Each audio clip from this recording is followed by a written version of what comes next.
आप देख रहे हैं अमेज नाउ। गंगा, यमुना, राप्ती और गोमती के तटवर्ती इलाकों से खबरें आप तक।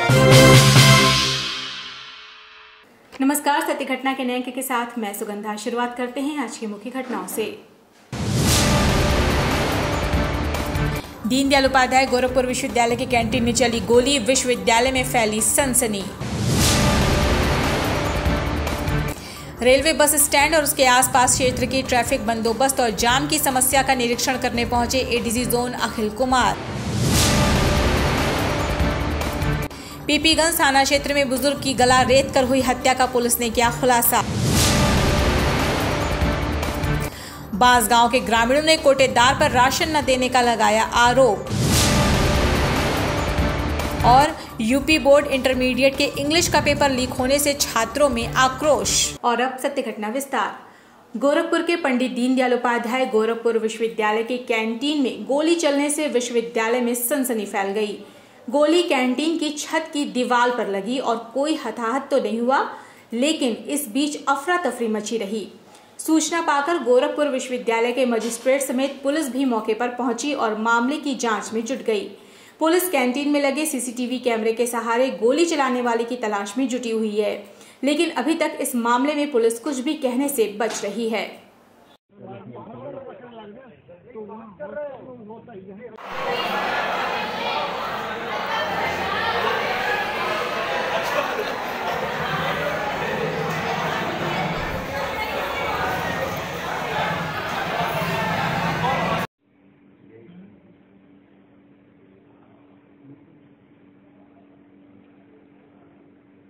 रेलवे बस स्टैंड और उसके आसपास के क्षेत्र के ट्रैफिक बंदोबस्त और जाम की समस्या के समाधान के मद्देनजर बुधवार को एडीजी जोन अखिल कुमार द्वारा तकरीबन 1 घंटे तक निरीक्षण किया गया। स्टैंड के अंदर कई जगहों पर जाकर जानकारी ली और एआरएम एके तिवारी को बस स्टैंड के खाली जगह पर बसों को व्यवस्थित करने का आदेश भी दिया। एडीजी जोन अखिल कुमार ने संबंधित विभाग के अधिकारियों के साथ स्थलीय निरीक्षण कर विचार विमर्श किया और कार्य योजना के संबंध में संबंधित को आवश्यक दिशा निर्देश भी दिए। 10 सवारी रोड पे मिलती है और रोड पे वही लगा के मतलब आपको सवारी का कंपटीशन हो जाएगा। फोन के कि हम आगे नहीं है, कोई दिशा देश नहीं है। समस्या का क्षेत्र है, दोनों साइड बसेज लगी हैं, ठेले लगा लेते हैं, पूरा चौक हो जाता है ये एरिया। आज नहीं, कई सालों से समस्या है। इसके कई कारण हैं। सर्वप्रथम है कि जो कैपी है वो फुल तरह से यूज़ नहीं हो गया। एक अच्छी बात है कि राप्ती नगर में शॉप बन रहा है, लेकिन वो कई सालों से, पिछले साल भी मैं सुन रहा था कि 1 महीने बन जाएगा, आज कह रहे हैं 1 महीने बन जाएगा। हम लोग कमिश्नर साहब से बात करेंगे कि जो भी एजेंसी है उनकी अकाउंटेबिलिटी फिक्स हो और एक समयबद्ध रूप से वो बन जाए। वो बन जाने से काफ़ी बसेज वहाँ चली जाएगी और रोडवेज़ की समस्या काफ़ी हद तक ख़त्म हो जाएगी। तब तक वो जब तक नहीं हो रहा है, बात हुई एक छोटा सा वर्कशॉप खाली हो गया कि कुछ बसेज अंदर जाएंगी और यहाँ सिंगल लेन में व्यवस्थित रूप से खड़ा करेंगे। इसका प्रयास करेंगे, रोडवेज़ के सहयोग चाहिए होगा नेचुरली। और एक जो प्राइवेट गाड़ियाँ हैं उसके लिए एक पार्किंग नगर निगम ने बनाई है चौराहे पर, वहाँ पर शिफ्ट करने की कोशिश करेंगे, उनको वहाँ ले जाएंगे और इसको फिर कोशिश करेंगे इन्फोर्स करने का। तो मेरे लगता है कि अगर ये करा जाए तो इस एरिया का समाधान निकलेगा कुछ। तो वही प्रयास है, कोशिश कर रहे हैं घूम के और इन चीज़ों इनिशिएटिव्स लेकर इस ट्रैफिक व्यवस्था में सुधार लाया जाए। गोरखपुर के पीपीगंज थाना क्षेत्र में बुजुर्ग की गला रेत कर हुई हत्या का पुलिस ने खुलासा कर दिया है। पुलिस ने इस मामले में एक अभियुक्त को आलाकत्ल हसिया के साथ गिरफ्तार किया है। इस संबंध में जानकारी देते हुए एसपी नॉर्थ मनोज कुमार अवस्थी ने बताया कि अभियुक्त संतोष कुमार यादव द्वारा मृतक हंसराज की खतौनी पर फर्जी तरीके से 3 लाख रुपए का लोन करा लिया गया था और 2 बार में 2,05,000 रुपए निकाले भी गए थे। बैंक के फील्ड अफसर द्वारा पैसे जमा करने को लेकर दबाव बनाने पर रुपए न देने के लिए अभियुक्त संतोष कुमार यादव द्वारा भूस्वामी हंसराज उपरोक्त की हंसिया से गला काट कर हत्या कर दी गई। लोन में जरूर वो कुछ पैसा वैसा खा के उन्होंने किया है। मतलब जो सुपरवाइजर का जो है जिसने राम सिंह, ये दिनांक 11 मार्च को एक हंसराज नामक व्यक्ति की हत्या थाना पीपीगंज थाना अंतर्गत हो गई थी। उसमें आज क्राइम ब्रांच और पीपीगंज पुलिस ने मिलकर खुलासा किया है इसमें अभियुक्त संतोष यादव पकड़ा गया है, जिसने यह स्वीकार किया है कि उसने हंसराज के केसीसी से 3 लाख रुपए लोन फर्जी तरीके से ले लिया था और उसका ये सूचना था कि वो हंसराज की हत्या कर देगा तो वो लोन उसका माफ़ हो जाएगा। क्योंकि उसने फर्जी तरीके से लिया था इसलिए वो और डर रहा था, इसी कारण से उसने हंसराज की हत्या कर दी। Bar association civil court Gorakhpur के मंगलवार को संपन्न हुए चुनाव की मतगणना के बाद अध्यक्ष पद पर मनोज पांडे व मंत्री पद पर धीरेन्द्र द्विवेदी निर्वाचित किए गए, जबकि 21 पदों के लिए बुधवार को मतगणना का काम किया जा रहा है। बता दें कि मंगलवार को मतगणना खत्म होने के बाद ही अध्यक्ष और मंत्री पद के लिए मतगणना शुरू हो गई और देर रात आए परिणाम में अध्यक्ष पद पर मनोज पांडे और मंत्री पद पर धीरेन्द्र द्विवेदी विजयी घोषित किए गए।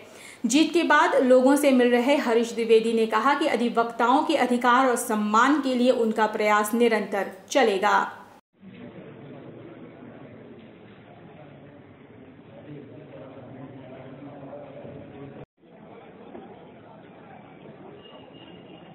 देखिए, ऐसा है कि हम लोग अभी चुनाव जीतने के बाद सबसे पहली प्राथमिकता तो ये है कि जो अधिवक्ता का तमाम कई मामलों में इधर लगातार अधिवक्ताओं के खिलाफ मुकदमे दर्ज हुए और बड़ी तेज़ी से कार्रवाई हुई और सामान्यतया जो है पुलिस मामलों में जांच करती है और करती, लेकिन ऐसा देखा जा रहा है कि अधिवक्ताओं का मामला आता है तो वो बिल्कुल तुरंत FIR दर्ज कर ली जाती है। तो इस तरह की जो चीज़ें हैं इस पर हम लोग बात करेंगे अधिकारियों से और उनसे कहेंगे कि एक नोडल अफसर आप बनाइए जो अधिवक्ताओं के मामले को एक्सक्लूसिवली वो देखें और उनके मान सम्मान के साथ कोई समझौता नहीं किया जाएगा। दूसरा, कचहरी में संख्या अधिवक्ताओं की बहुत बढ़ गई है और उसके लिए बैठने की व्यवस्था हमारे यहाँ, चूँकि टीना शेड है ज़्यादातर, चेम्बर हमारे यहाँ निर्माण हुए बहुत समय हो गया। मैं समझता हूँ कि 2006 में 5-6 में हमारे यहाँ 48 चेम्बर बने, फिर उसके बाद पीछे कुछ चेम्बर बने, इक्का दुक्का, वही एक बार 48 चेम्बर बने थे, तब से कोई निर्माण बड़ा नहीं हुआ और जिसकी वजह से अब कचहरी में जो हमारा करीब 10.5 एकड़ का कैंपस है, इसमें बैठने की जगह नहीं है और हर साल अधिवक्ता बढ़ रहे हैं तो उनके बैठने के लिए व्यवस्था करना है, चेंबर का निर्माण कराना है। गोरखपुर सराफा मंडल द्वारा होली मिलन समारोह का आयोजन राजघाट स्थित रामलीला मैदान में किया गया। इस मौके पर बतौर मुख्य अतिथि सिटी मजिस्ट्रेट अभिनव रंजन मौजूद रहे। कार्यक्रम के दौरान मंडल के सदस्यों द्वारा फूलों की होली खेली गई, साथ ही कलाकारों द्वारा मनमोहक प्रस्तुति भी की गई। इस मौके पर सिटी मजिस्ट्रेट ने अपने उद्बोधन में कहा कि इस तरह के आयोजनों से आपसी भाईचारे को बढ़ावा मिलता है।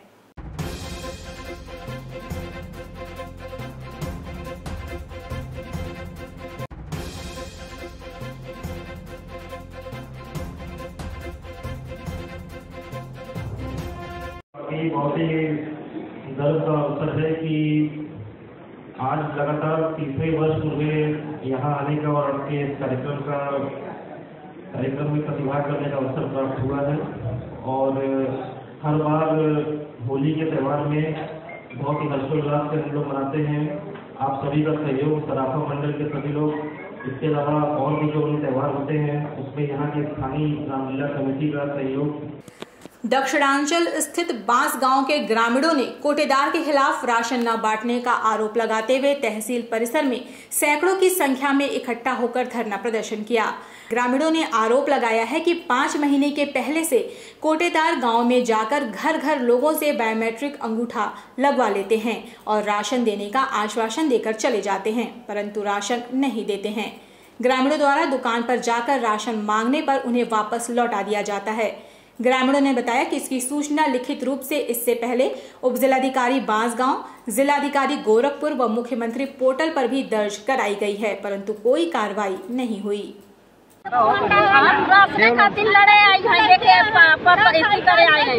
राशन मिलत है 5 महीना से अंगूठा लगवा कैले बेच देते हैं। सहजनवा में जमीन लेना है, लखनऊ जमीन लेना है, गाड़ी लेना है, ये हमन के पेट काट के बेच ले रहे हैं। गरीबन का पेट मार गरीबन का पेट मार जैसे ले रहे हैं। हम लोग का 10 बार लगा के क्या करे, 2 का तेल का लग गया।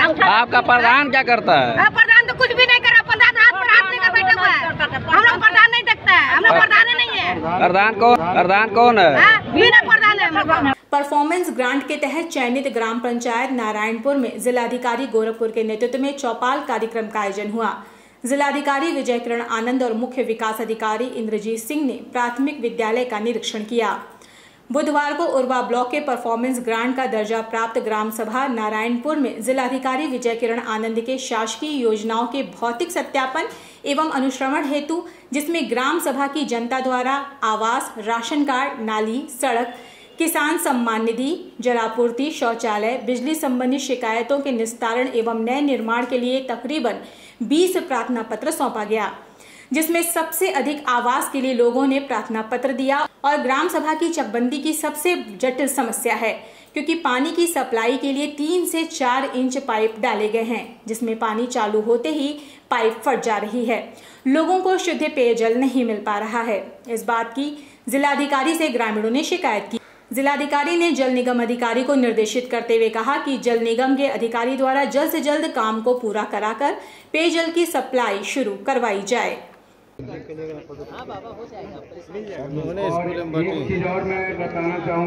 आज डीएम सर द्वारा नारायणपुर में उरवा ब्लॉक में चौपाल लगाया गया था। ये गांव जो परफॉर्मेंस ग्रांट इस गांव को मिली है ग्राम पंचायत को, और इसमें सबसे पहले जो परफॉर्मेंस ग्रांट में 18 कार्य पूर्ण करा दिए गए हैं, उसके ऊपर ग्रामीणों से पूछा गया कि ये कार्य हुए कि नहीं हुए। उसके उपरांत सबने बताया हुए हैं, और उसकी क्वालिटी और किस तरह से कार्य हुए हैं उसके लिए सर ने 3 मेंबरी कमेटी, इसमें ADRDA, DDO और DPRO साहब की अध्यक्षता में ये बनाई है, जो 2 दिन में इस पर रिपोर्ट देगी। इसके बाद सारे विभागों ने अपनी स्कीमों को पढ़ के सुनाया वहाँ पे, और सारे जितने भी वहाँ पे लाभार्थी हैं उनके नाम पढ़े गए हैं, और सचिव द्वारा पंचायती राज के बारे में डिटेल में बताया गया।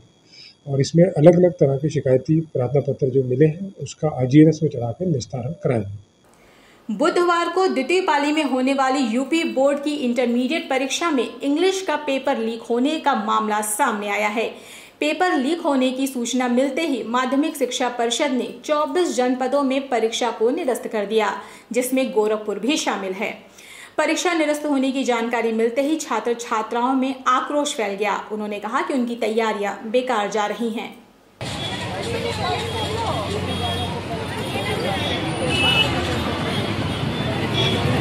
स्टूडेंट हूँ और हम लोग का इंग्लिश का पेपर था, पेपर लीक हो गया है। मतलब हम लोग तक तो पेपर नहीं पहुँचा है, लेकिन नहीं लीक होना चाहिए था। अगला पेपर हम लोग का बायो का है, तो हम लोग अच्छे से इंग्लिश की तैयारी किए थे और नहीं लीक होना चाहिए था। अशोका फाउंडेशन व मां अखिलेश शक्ति सदन परिवार के संयुक्त तत्वावधान में एडी जोन अखिल कुमार ने स्वर्गीय डॉक्टर अशोक श्रीवास्तव के चित्र पर माल्यार्पण और पुष्पांजलि अर्पित की। उन्होंने डॉक्टर अशोक कुमार श्रीवास्तव के जीवन पर प्रकाश डालते हुए उनको सच्चा समाजसेवी व पूर्वांचल का गौरव बताया।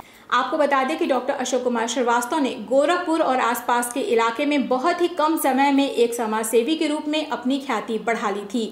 पुण्यतिथि के मौके पर डॉक्टर अशोक श्रीवास्तव के परिजनों से मिलने और डॉक्टर अशोक श्रीवास्तव जी के प्रति अपनी श्रद्धांजलि अर्पित करने तमाम शहरवासी बुधवार को काली मंदिर पर उमड़े दिखे। स्वर्गीय डॉक्टर अशोक जी के 3रे पुण्यतिथि के मौके पर आयोजित इस कार्यक्रम में सुप्रसिद्ध भजन गायक ओम प्रकाश गुप्ता के नेतृत्व में भजन कीर्तन का भी मनमोहक प्रस्तुति दिया गया और फिर हजारों उपस्थित गरीब असहायों को भोजन का वितरण भी किया गया।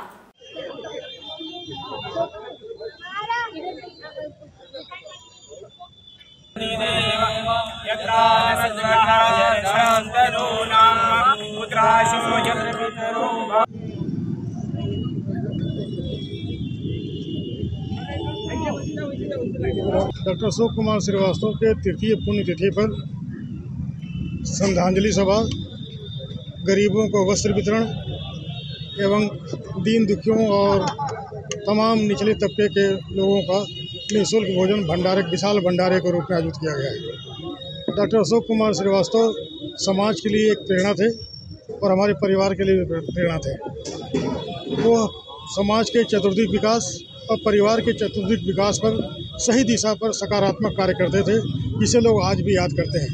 और उनके किए गए कार्यों को कोई यह नहीं कह सकता है कि उनके कार्य में किसी तरह का भेदभाव रहता था। वो समाज के हर वर्ग के लिए हर समय दुख सुख में खड़ा रहने वाले वो एक अलग व्यक्ति थे, इसीलिए गोरखपुर में उनकी अलग पहचान थी। जिला महिला चिकित्सालय में आयोजित सम्मान समारोह में अधिकारी कर्मचारी को प्रशस्ति पत्र और उपहार देकर सम्मानित किया गया।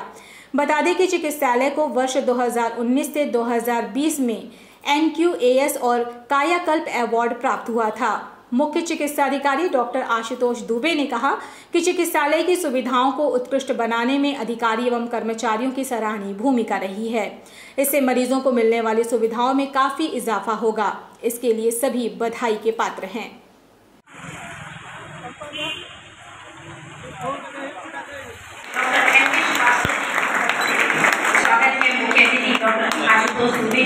श्रीमती अंशु दुबे जी,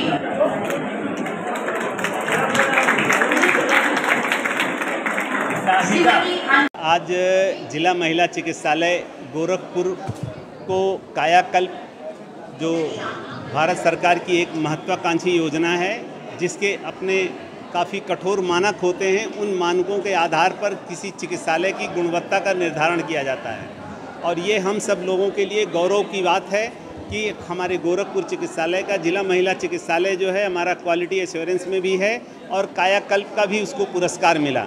तो इससे एक परम आनंद की अनुभूति हो रही है और यहाँ के कर्मयोगियों को सम्मानित करके मैं स्वयं सम्मानित हो गया हूँ और मुझे विश्वास है कि हमारे ये कर्मयोगी अपनी इसी निष्ठा और अपनी इसी साथ गोरखपुर के निवासियों की सेवा करते रहेंगे। गोरखपुर के सेंट एंड्रूज कॉलेज में फैशन डिजाइनिंग डिपार्टमेंट द्वारा एनुअल फंक्शन का आयोजन विद्यालय के हॉल में किया गया। इस मौके पर कॉलेज के प्रिंसिपल डॉक्टर JK लाल और अन्य टीचर मौजूद रहे। इस मौके पर कॉलेज की छात्राओं द्वारा सांस्कृतिक कार्यक्रमों और नाटकों की भी प्रस्तुति की गई। कार्यक्रम के दौरान फैशन डिजाइनिंग का कोर्स पूरा कर चुकी छात्राओं को सर्टिफिकेट वितरण किया गया।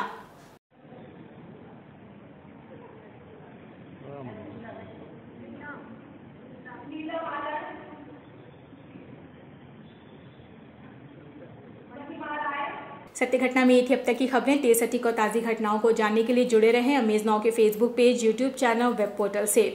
अमेज नाउ को 24 घंटे देखने के लिए आप दिन नेटवर्क से जुड़ सकते हैं 154 नंबर पर और नेट विजन पर 228 नंबर पर। इसी के साथ हमें अनुमति दीजिए। नमस्कार।